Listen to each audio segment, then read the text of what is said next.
Hello, everybody, and welcome back to the Upside Swings NBA Draft Podcast, the podcast with the highest ceiling. And we are off to a truly horrendous start. It's late.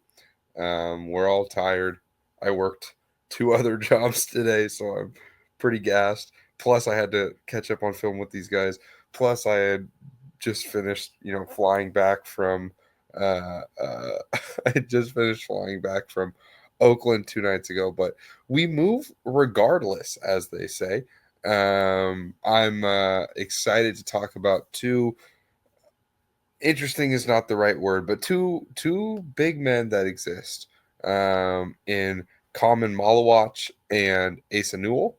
Uh, these guys are interesting bets at very specific archetypes, and I'm excited to talk about both these players as who they are in a vacuum, but also talk about the value of these archetypes and how maybe our views have shifted on them over time. And one of these guys, I have no idea where I'm going to rank. Literally no clue entering this. Like, you guys could talk me into him being a second rounder, or I could leave him lottery.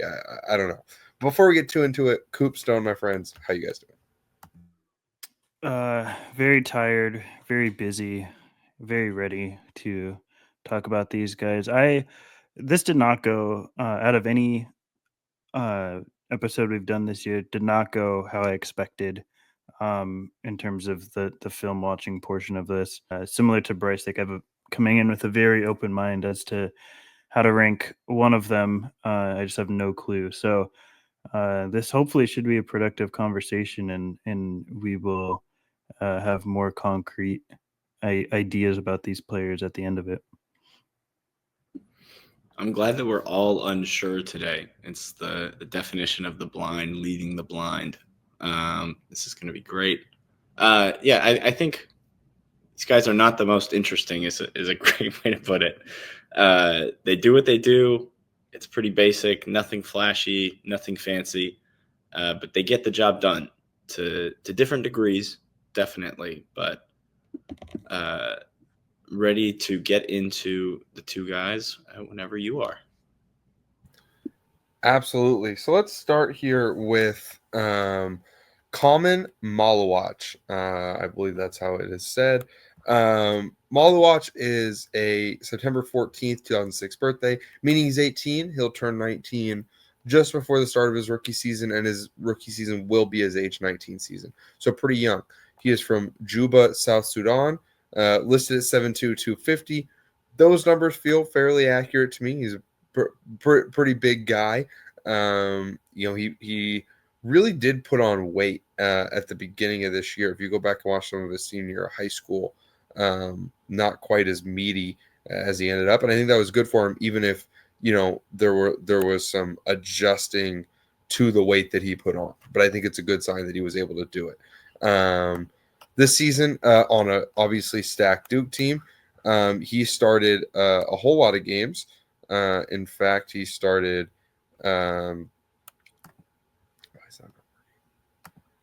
He started 38 of 39 games. Only played 21.2 minutes, though. We'll talk a little bit about the big man rotation at Duke, but there were some other guys there. He averaged 8.6 points on 71.2, 25, 76.6 shooting splits, grabbed 6.6 rebounds, 0.5 assists, 0.2 steals, 1.3 blocks, 0.8 turnovers. In a more advanced stats realm, 8.7 BPM, pretty good number, right? Now, obviously, played with some other high BPM guys. Box score numbers, especially one like BPM, is always going to be influenced by players around you. 143.1 offensive rating, another pretty good number that is influenced by teammates in some ways. Only a 16.8% usage, but 72.3 effective field goal percentage, 73.6 true shooting, really good numbers. 16.5 offensive rebound rate, 19.2 defensive rebound rate. Good rebounding numbers. That defensive rebound numbers are not great. We'll talk about that, but not awful. 4.3 assist rate is comically low, comically bad. 13% turnover rate, not horrible though, even for a big guy. 6.8 block rate. While that is dark green on Bart, it is notable. That is not crazy high for big time shot blockers. right? Ryan Dunn last year had a 10% block rate. Other guys in the past have had 11, 12, 13, 14% block rates, right? So Maluach is not quite in that realm. We'll talk about some reasons why that's bad, some reasons why maybe that number could be misleading, but worth noting. 0.6 steal rate, 40% free throw rate, dunked 81 times, did miss 10 dunks, which seems like an awful lot of dunks to miss, but worth noting there. 76.9% on close twos, 63.2% on far twos, though only took 12 of them, or only took 19 of them, made 12 of them. And then again, 76.6% from the free throw line, good number, only took about 77. Number of minutes, total minutes were fairly limited. 1.2 3-point attempts per 100, where again he shot 25%, aka shot 4 of 16. Couple little queries I did. One that's really mean and one that's really nice. So we're going to start with the nice one. These are players that have had 70% effective field goal rate and made more than 80 dunks in a season. It's really as simple as that. There's some different names here, but the ones that really stand out, Taco Fall did it twice. Udoka Azubuike did it twice. Jamarian Sharp did it. Mark Williams did it. Braxton Mia, kid named Miles Rubin, who I am now the world's biggest fan of, but that's not really worth noting right now. But this is while the success of these guys in the NBA might be up and down, it is absolutely worth noting that these players are all. There's not very many players that have done this. It's rarefied air. And they've all had at least paths to NBA efficiency, whether or not they have done it. Mark Williams, obviously the most obvious and prescient comparison there. So what do you guys think about that? Do you guys think that that's fair? Is there anything in that statistical profile that stands out to you in a positive sense that maybe isn't mentioned there?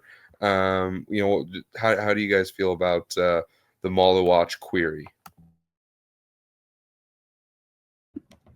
I think it's interesting seeing a guy like Taco Fall in there.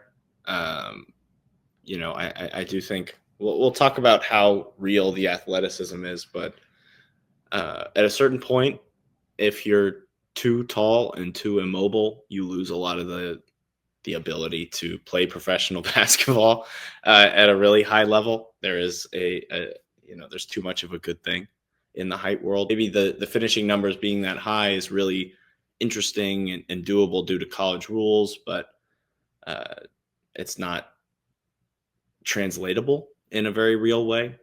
I think it's really interesting seeing Mark Williams there, a fellow Duke play finishing big,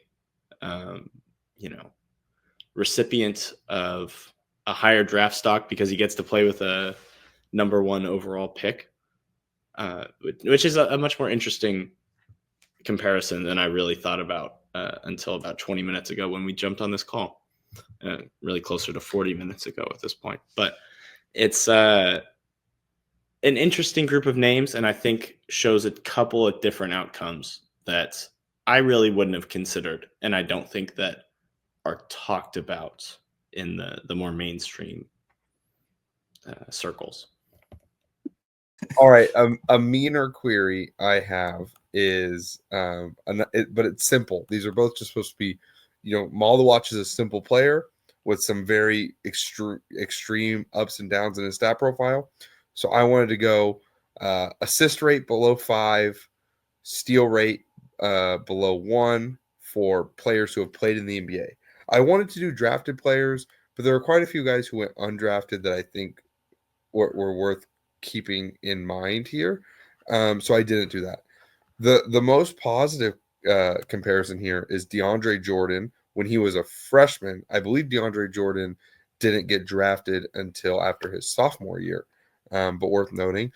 Ed Davis comes up here again from when he was a freshman, and I believe Ed Davis had a multi-year college career as well. Hashim Thabit is here from his pre-draft season, so that's worth noting. A lot of guys who really weren't even particularly close to the league. Amita Brima is on here 3 times. Thomas Welsh got maybe a little bit of a cup of coffee. Chance Comanche, George King, another little run of successful players here, or at least somewhat successful in the NBA. Chris Boucher did this. Jericho Sims did this. Nick Richards did this. And there's other names here. I don't want to spend forever, but I just think it's really worth noting that within this, other than DeAndre Jordan, who again didn't do it in his pre-draft year, the only players who were successful here were fairly marginal. Costa Koufos is here, again, not in his pre-draft year. He's DeAndre Jordan, Costa Koufos, Ed Davis, you would say are the most successful guys. But even they, other than Jordan, weren't big-time starters in the league. There's a lot of guys who were actively really bad NBA players, like a Damian Jones or a Joel Bolomboy, or again, a Taco Fall shows up here. And then you're a couple guys who could maybe be something, but is Nick Richards really who you really want to be company with? I'm just not sure. So how do you guys feel about this one? And then you can start to translate this into, let's start talking about his defensive game, and just kind of the overall value you guys might see with Maluach defensively. I think it's really intriguing that the only guy that stands out in this career is DeAndre Jordan, who was just an elite S-tier athlete in his prime, and the rest of these guys are subpar athletes, I would say. And I think that's somewhat telling, and where we'll go in this conversation with Maluach too. I personally don't think he's a very good athlete. He has a great frame. He has great tools, but he is not necessarily a great athlete in the traditional sense. And I think this query, the only outlier was the guy who was just an insanely incredible athlete in his peak, and I think that says something. I do think it's also interesting that the biggest outlier on this list is an elite defender in his prime. I think a lot of these other guys kind of fail out because they, Damian Jones could not defend the pick and roll. Ed Davis, even good offensive player, and that's kind of what kept him around in the league, but was like not a fine defender till his last, few seasons. When he was just passable. None of these guys could defend other than DeAndre Jordan, really. And I think that is kind of, I think it's a good way to segue into what we think about Maluach's defense.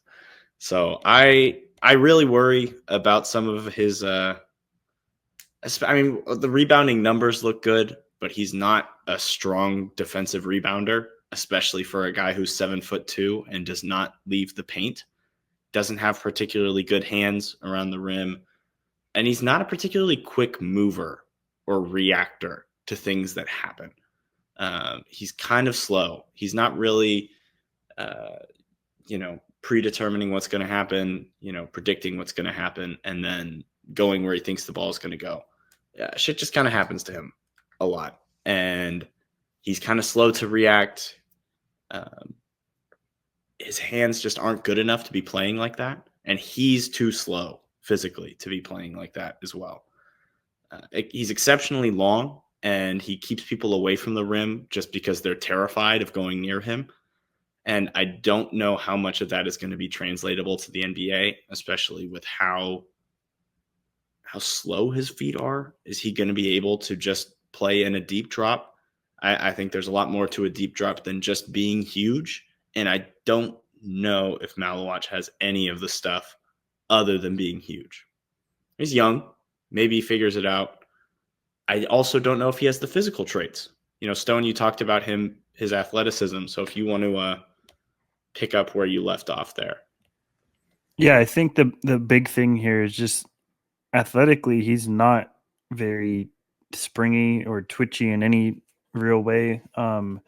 And when you are what I would consider a slow processor defensively, and you don't have that to fall back on, it starts really sort of becoming a question of what else can he provide then that covers that. And the obvious answer is just length and massive frame. That's really what he has going for him in terms of what can cover mistakes, and that can cover quite a bit. He is a very slow leaper off the ground, but at times it doesn't even matter just because he's so massive and his length can make up so much ground so quickly and vertically. Um, and there are just certain points. I don't want to make it sound like he's never at the right place at the right time. There are certain points where he actually is, and you can see how impactful that becomes. But it's very, I would say, inconsistent, and probably more times than not, he isn't in the right place at this point in time. Uh, I think the other aspect here is that um, a lot of people are intrigued by the possibility he can maybe defend on the perimeter. His feet are just not quick enough, in my opinion. There's no real outcome where that exists, in my opinion. I don't think he can. Length can only cover so much. And well, sure, it might be able to somewhat contain guys that just don't really have any explosion whatsoever on the perimeter. Like in a pinch, he could maybe do it, but if you're talking about for someone that can really exist in a heavy switch scheme, guarding anybody on the court on the perimeter, I think he's going to get exploited quite easily in that regard. Um, the other aspect is there's like multiple times, and this goes on both ends, but we're particularly talking about defense here, where he just we talked about slow processing, but there's times where I think he just doesn't know where to be on the court. Like his teammates will be like multiple teammates will be pointing where he needs to be on the court. And then it clicks with him a few seconds after he sees that, and he's like, "Okay, yeah, I'll get there." And then he gets there 4 or 5 seconds late, but his teammates are the ones initially telling him where he needs to be, and I feel like that's somewhat worrisome or really worrisome, I would say, when you're talking about the processing, but um, not only the speed of processing, but what he processes. Like there's certain things that just he doesn't see, and if you're projected to be somewhat of an anchor of a defense, I feel like those are things that you can't be missing on, at least to that level. Um, and as far as like rebounding, he is all frame. He's relying on that frame to get boards, and he has real no concept of positioning, how to establish himself post ball coming off or before the ball comes off the rim. Um, I feel like he just completely relies on his length and his frame and his size, which works, especially at a collegiate level, to a certain degree. But when you're talking about NBA players who know all the tricks of the trade on how to get bets, uh, positioning on boards, especially against overcoming disadvantages you might have physically. Like I just don't think it flies at NBA level, and it becomes somewhat of a problem when you are just not able to rebound effectively. Um, and it sounds harsh, and I actually I don't want to move on from obviously Bryce has more to say defensively, but I recently heard the shout out to the Chucking Darts podcast where he asked the question. I think he had Brian Geisinger on and asked like, what side of the ball does Maluach have more value on coming into the league? And I definitively think it's offensively, and we'll get to the offense in a minute, but I don't think that's super advanced. But I think he's got so many issues defensively where I think he is just a flat out bad defender coming into the league. And that's, I think, what a lot of people are sort of thinking he derives most of his value from. And I just, at this point in time, don't see it that way. Yeah, no, I mean, I agree. Right now, I think he's an actively really bad defender by NBA standards, and I think he was honestly a fairly bad defender by college standards. Listen, there's a reason he only played 22 minutes a game. Some of it was his conditioning, but a lot of it is there were times that Malik Brown and especially Pat, I believe it's Mbonga, but I could be saying that wrong. Um, but those two bigs in a lot of the games I watched, and obviously we've watched a lot of Duke at this point now, we're better than Maluach. We're more impactful. I think Maluach was better, especially against like really bottom of the barrel teams at times. But against the better teams, there were times they wouldn't trust him on the floor for long stretches. Now, I don't want to hate on the kid because I think the motor is really solid defensively. Like he's trying, he's willing to move around, he's willing to sit in the stance. He talks really well. You can see that he's calling things out. Stone mentioned he was late to things, which is true, but there are also times where he is seeing things as they happen and he's calling out screens and he's pointing and directing a little bit. All that stuff is good. I think it's less his quote unquote IQ or which is a term I still hate or his motor or anything like that. And I just think his reaction times are really bad to everything. I think the biggest reason he's a bad rebounder, it's not just I mean he's not a great box out guy or anything, but it's that there are balls that will literally bounce in front of him and he is just slow to go grab the ball. Um, there are times where on the perimeter, like he almost looks like physically like he could almost do it, but his first step defensively is so bad, and then his hips are bad. Like even if he had better reaction time, he couldn't actually switch. But you almost feel like there's that part, like you see him sit in the stance with his hands wide, all big, and he can have these moments of solid movement, but he doesn't have that quick twitch athleticism, and his reaction time is so slow. His reaction time to drivers is so slow.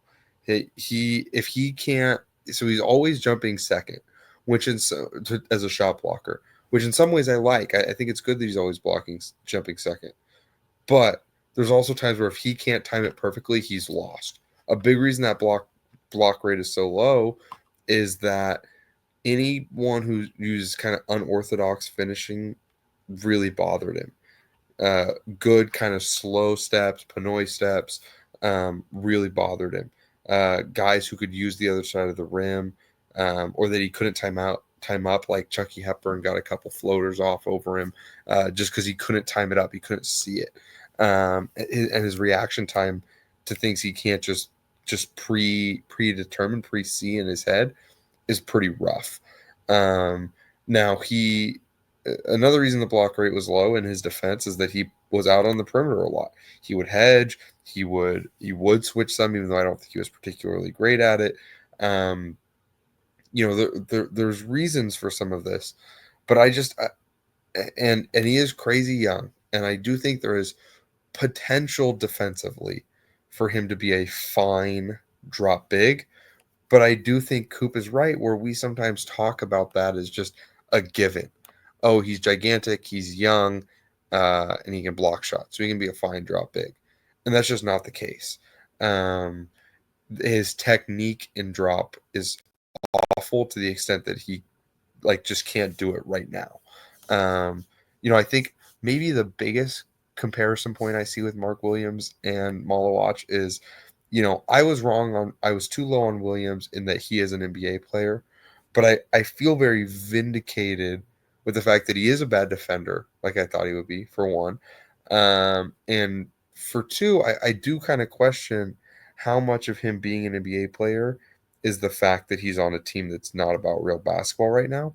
And there's a part of me that feels like Maluach has to go to a team that's not worried about real basketball right now, because I think he's going to be such a negative defensively, and he's not going to be enough of a positive offensively to justify playing on a team that is actually trying to like put a real product together.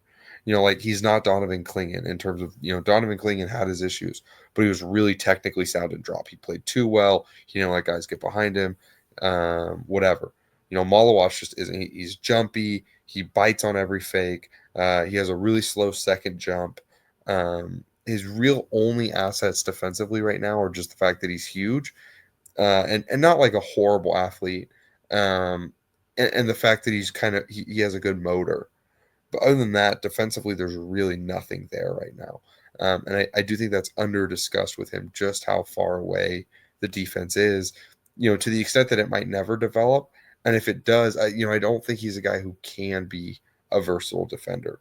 He has to get good at drop, and he has to be able to do that, consistently every possession, because I just don't trust that the other stuff defensively is going to come around. You guys have anything else on the defense before we shift to the offense?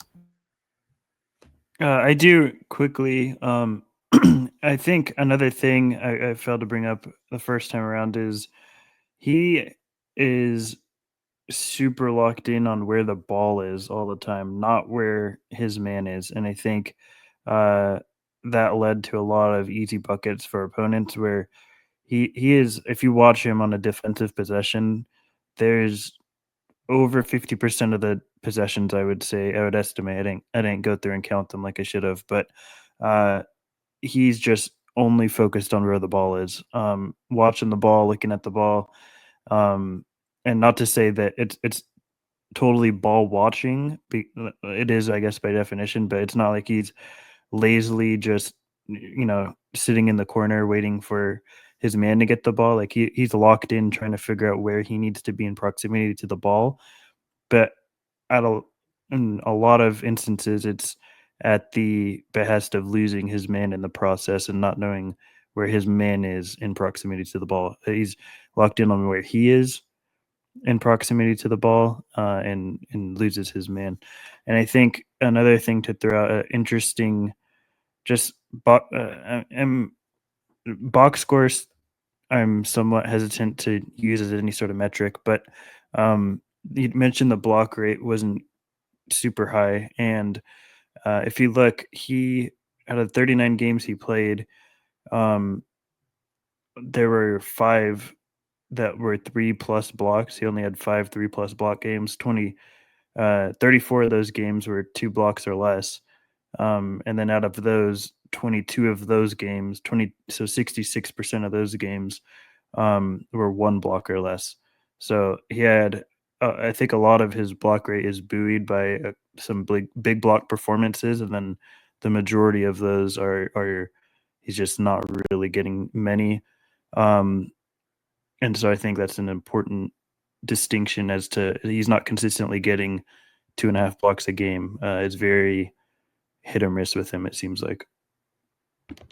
Yeah, I do really think that so there's 2 real ways I think you can be an impactful defender, right? And one of those is just like your technique is perfect, you're a good athlete, you're like a technically good defender, right? You can play in a certain scheme, that's kind of like the Colin Murray Boyles way we talked about. Colin Murray Boyles is just good at defense. He shows up, he's athletic enough to play a role, he kicks ass, he comes in, he does his job. And then if you're going to have to be schemed around and you're not going to do that, you have to bring something right to the defensive end. You have to have good hands. You have to just have like a really quick feel. Kind of like Jokic. You have to have great positioning. You have to just be fucking massive. You have to have something that can be built on to have you be a part of a really good defense. And I just don't know what Maluach has that he could be schemed around unless he can play and drop. Maybe he'll get there eventually. I do think the athleticism is good enough for him to do it eventually. I don't know if he'll stick in the league long enough to figure it out because he's not a good enough rebounder to get on the floor. I don't think the offense is good enough to keep him on the floor on a good team. So it's a lot of just development praying that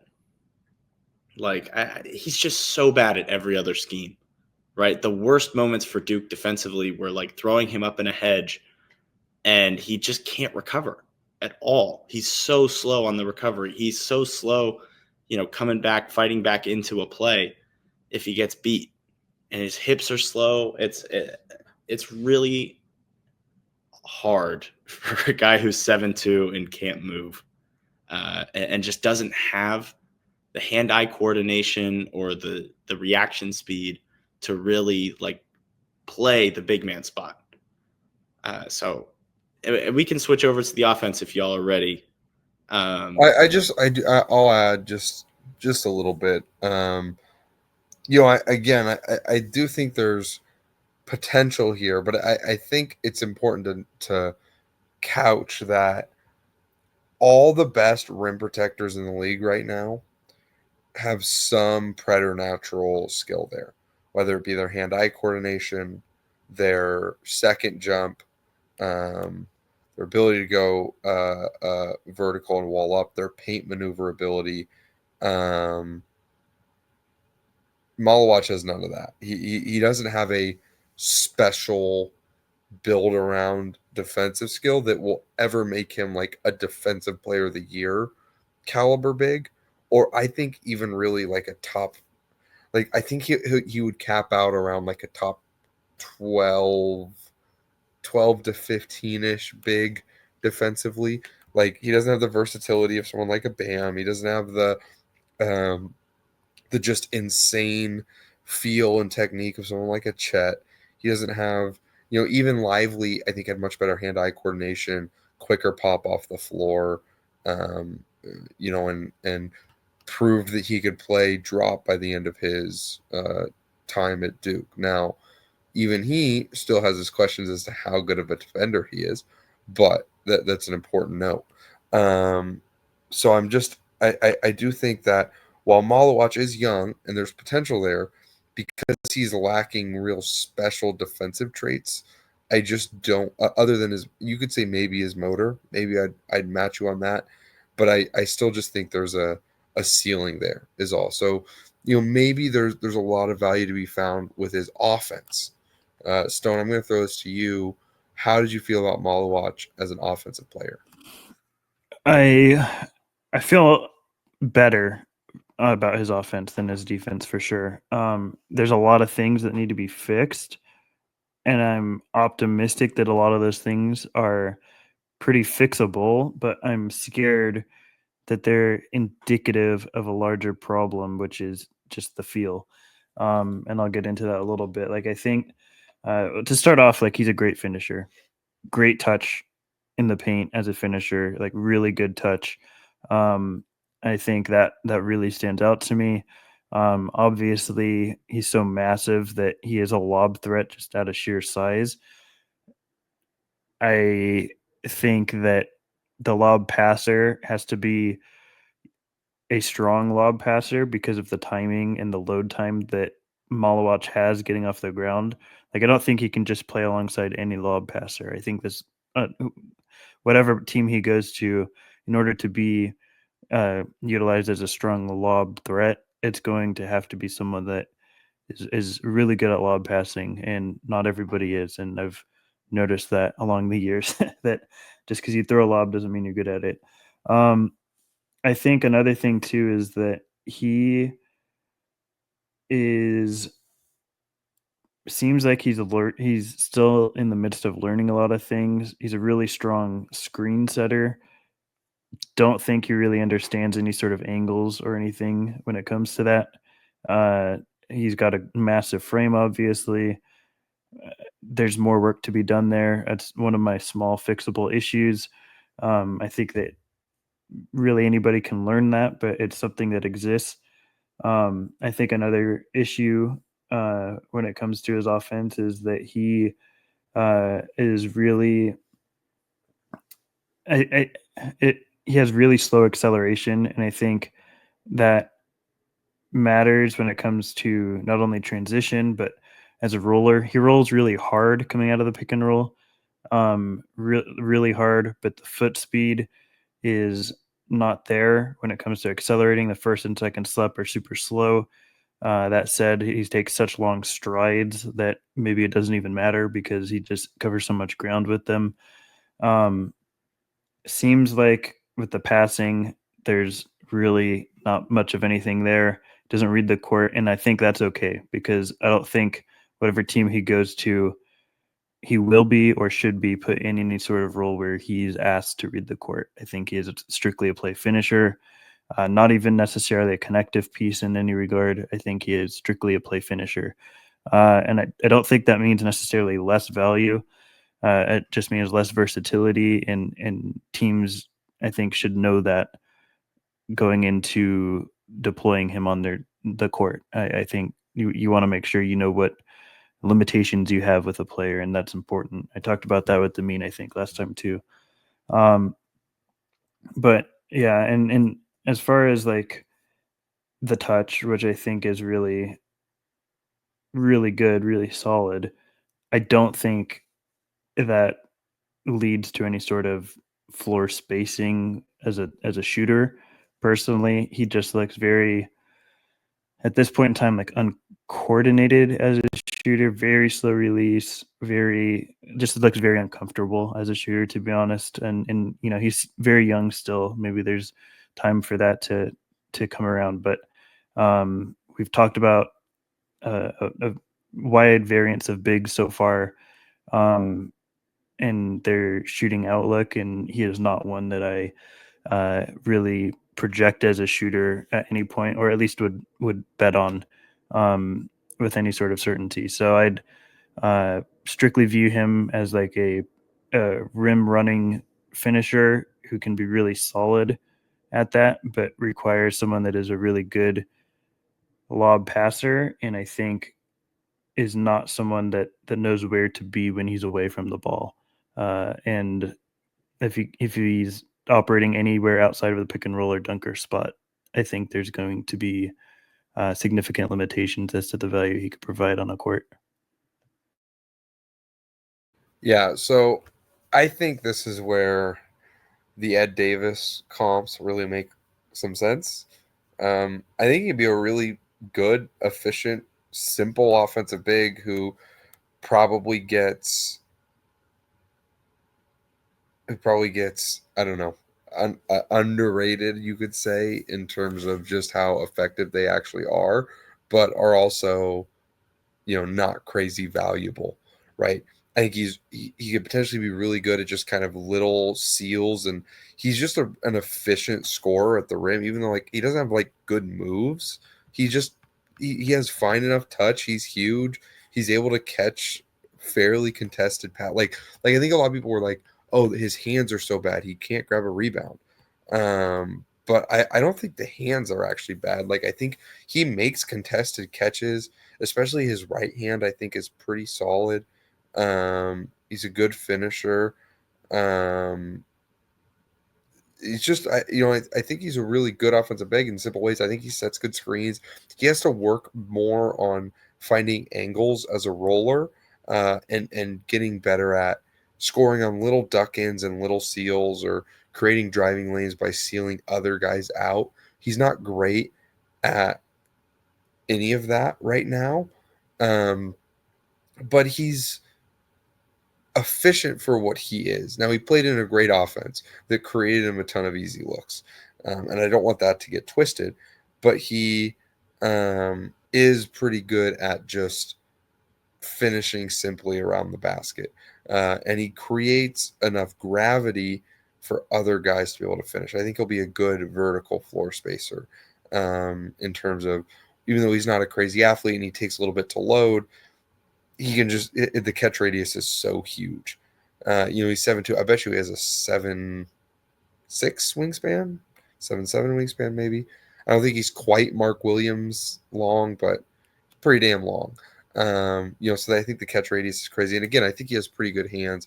He doesn't do the James Wiseman where he just like bobbles easy catches at the very least. Is he making every single contested catch? No. But there were quite a few on tape where, like, there was this one I remember where Cooper Flag is driving hard baseline and he throws a pretty tough dump off kind of through like someone is not quite fronting, but they're under a Maluach post up, and then his Flag drives. They drive Maluach up. Coop dumps it off, and it kind of tips off the guy's hands, and Maluach still grabs it with one hand and is able to flow into a finish. So there's moments where I think that stuff looks good, but I'm with Stone to where he's not a connector. He can't pass. He can't dribble really. I do think he might be able to shoot, but I'm going to let Coop talk before I talk about that. Coop, what are your feelings on Maluach as an offensive player? Man, he's just so simple. There's like nothing really to add because there's not any like upside there other than just like I don't know. Maybe you sit by the shooting. I don't think I do personally. Maybe he'll hit free throws. It's hard. Shooting is fucking hard, especially if you're not. How many did he take this season? He took 16 total threes. Obviously, I mean the free throw numbers are good, but he still didn't take very many of those either.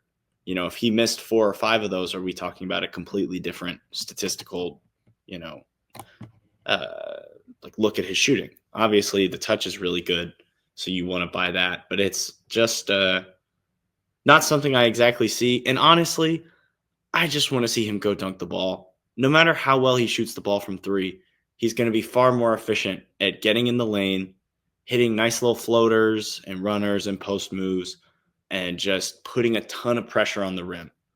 I don't think there's a world where he's a more valuable player because he can shoot 34% from three. Just get your ass down there, throw it against the backboard, get easy buckets. That's what you're great at. That's what you're going to come into the league to do. I agree with you. My pushback is the thing with having at least the semblance of a jumper is, and I agree with Coop to where, you know, stretch big I think is something that's gotten overrated, and especially it has gotten to be, you know, if you don't get guarded, what's actually the point, right? If you're going to shoot, if you're going to be fringy and a team is mostly just going to let you get them up anyways, what's the point? What I will argue with Maluach is that I think because he can potentially be so effective as a role man, that he becomes a really interesting kind of cohabitating piece with other bigs or with a variety of different types of guards, right? Where he can be the dunker spot guy, he can be the pop guy with some other big low. I do think he could potentially get to be the level of shooter where that's enough to get there, especially given his youth. I thought he was a fine shooter coming out of high school, to be honest. Most of my evaluation on his shooting hasn't changed. I think Duke did the same evaluation Coop did, where it's like you shoot 73% when you're by the rim. Just get your ass by the rim. We don't need you to make a shot here and there. But in the NBA, I think that math might be a little different. Though I do see where Coop is coming from. I just think it's a potential little value add that I do buy. I think he can be a 36% shooter on 2 or 3 a game with an outsized chance that he's actually like a pretty good shooting big. Like, could he be? I don't know. What did Dwayne Dedman shoot like in his prime in terms of threes per 36? I wonder. While you look that up real quick, I had an extra note, which is he is going to be, at least to begin his career, like very much in this this pick and roll and dunker spot area. He really has not figured out how to clear out of the paint when drivers are coming in. Like that bugs me so much. And again, it's another thing that I think is pretty fixable. Like I don't think it's something I'm overly concerned about. But when you're talking about someone that is, you know, living in that area, you want these smaller things to be not an issue because he is just congesting the lane so much by just staying there when drivers come in, and he'll wait for them to get all the way to the rim and just stand on the other side of the rim rather than clear out a bit and give more space. And that is where, you know, a shot would come in handy, at least in the mid range or something. But it seems like he just doesn't fully grasp or have a feel for the timing of when to clear out of the paint when drivers are coming towards the rim. And that's fair. You know, Dwayne Dedman, as much as we codify him as, you know, a real stretch big, his best season, he shot 38.2% from three on 3.4 attempts per game. Now only playing 17.6 minutes. So I bet you the 3-point rate is solid, but still, you know, I just I don't know. I just think there's enough there. As we round it out, listen, we don't have a ton to say on Maluach. I think he can be a fine offensive big. I think he's going to really struggle defensively. And I also think there's a world that he's not a fine offensive big. While that's my evaluation, there are enough things that could be a downside, especially fit-wise. Again, we had this discussion with Queen, but I think it's worth repeating. Centers are still the most replaceable position. Is unfair as that might seem, because only one of them is on the floor at a time, and there are some teams that don't actually really want to play any real centers. That makes them the most replaceable position. It's just the truth. Really, really good ones are still worth taking top 10, top 5, top 1. Guys who are surefire starters at that position are still worth taking first round, top 20. Hell, even lottery in some classes. Maluach to me is neither of those things. This is the type of guy where I'd project him to be like a change of pace bench big. I see a world where he is, basically like a Nemias Keita level player, where he's actually like a third big. That's just not very valuable at all. I don't think that's likely, but I think there's a world that's the case. And I think the paths to starting are pretty limited. It'd be him being on shitty teams for a long time and really having to develop drop technique in a losing system. I'm just not sure that's something I'm willing to bet on. I don't know. For me, this is the type of guy I'd draft him early second. I definitely give him a guaranteed contract, with the hope that by the end of that contract, as you're looking to extend him, he's about to hit the point where he's a legitimate backup center who's going to provide value. But I wouldn't expect that on his first contract. And again, I think there's a lot of worlds where he's just not a particularly valuable player at all. And if you draft that guy top 10, I think you're making a real mistake. Coop Stone, am I wrong here? Where are you guys at with Maluach? I really came into this questioning where to put him. And I still don't have a super strong answer, even after our conversation. I very on in the cycle, I tweeted out like he's the easiest player to evaluate that maybe I've ever evaluated, and I think that's true when it comes to identifying what he does well and what he needs to do better at. Like it's just very easy to identify. The struggle with him, and where I was maybe a little too preemptive in saying that, is that the value of that is hard to gauge, I feel like. And he's the type of guy, like if he was 21 years old, I'd be completely out on him. But he's very young still. I think I heard somewhere he's only been playing basketball for like 5 years or something, like organized basketball. Like those factors definitely mean something when it comes to development trajectory. And we don't bring age up for every prospect in terms of how important it is. And I think there's a reason for that, because it is somewhat case by case. And I think in this case, it does matter with Maluach, because I'd be significantly lower if he was significantly older. Um, what I really struggle with, I think, is what does Malowich's top end outcomes look like? I don't know if you guys have any answer to that, but I think that's where I really struggle with where his value lies for me on my board, um, and where I'll end up placing him. Is peak Maluach current Brooke Lopez? Is that like your? You mean like this, like literally current Brooke Lopez is in the version that's super slow and not actually a very good defender anymore, or the Like version that's for the one that like didn't win 2.0 or 3.0? 2.5, where he's not Depoy, right? I don't think there's a world where Maluach hits Depoy. Maybe in the right scheme if you put him with a Wemby or a Giannis, obviously. But I think just guy who figures out drop, the shot comes around to a good enough degree, and the touch is still so damn good inside that he's a threat. Like Brook Lopez could win Milwaukee games off just his interior scoring as soon as like 3 years ago. And then he lost his brain and now he shoots every single shot from outside of 30. But like, that was a guy who was a key piece on a contender. And I think at his very highest end outcome, that could be Maluach. And I think the finishing is so good that maybe that like offensive big man is worth a bet. I don't know where. I don't know exactly where. What I struggle with is hard. Is he just like his higher end outcomes just Mark Williams? Like, is that or Walker Kessler? I had something to say about Kessler. Neither of those guys are super valuable to me in terms of top end outcome. That's very true. I can see a world where rookie Maluach doesn't get a ton of blocks because I don't think he's like a great shot blocker, but he's just kind of scary for teams in the paint.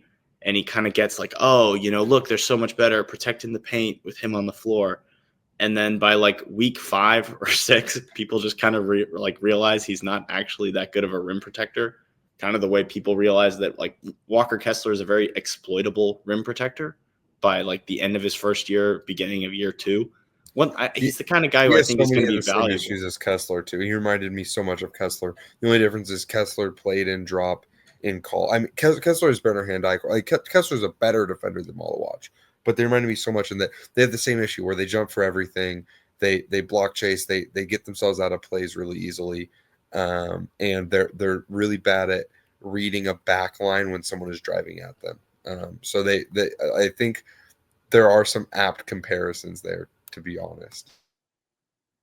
Yeah, I just think that there's a lot of worlds where like he kind of comes out the gate and he looks like he makes 80% of his layups. So he looks like he's going to be like 3rd on the rookie of the year ladder at the beginning of next year or something. And there's a world where that happens and he's just still not a good player, right? And I really want to be in on Maluach. I really buy the finishing as an elite skill. I just don't buy anything else. And if you're not going to do anything else, you have to be good at something other than just finishing to be a guy. And maybe that develops. Maybe that comes, especially because he's going to be a lottery pick. Maybe he gets the opportunity to figure that out. And I don't like to incorporate that into an evaluation. It feels kind of intellectually dishonest, but it's just kind of a fact at the end of the day.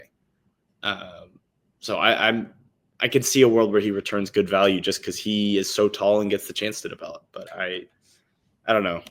I still don't know where he's going on my board. So I just really struggle with guys that are as low feel as he is, but I also understand there's grace that needs to be given with how little amount of time he's played organized basketball in his age. So I struggle with that dichotomy as well.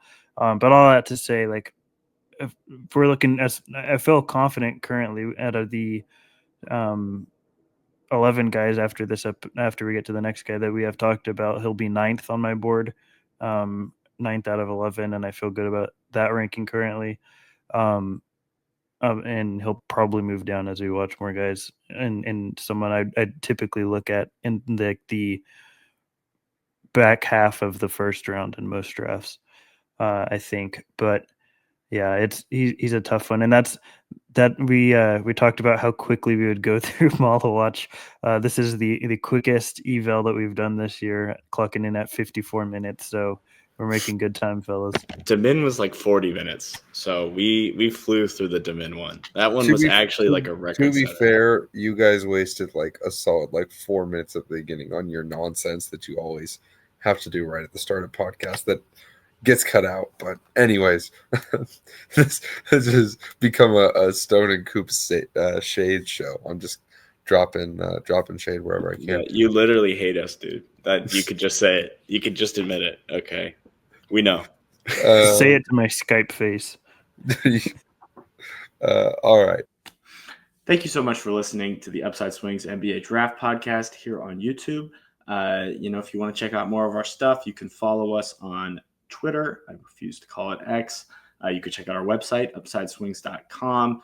You can follow all of us on Twitter, subscribe here on YouTube for more content coming down the line. We'd love to hear from you. Let us know your thoughts on this pod and our process in the comments. We'll see you next time. Thank you. Oh, you can just cut this. I wasn't paying attention when you read that query, so Wow. You can keep it in. My bad. To be fair, my brain is also completely fried. You're all good.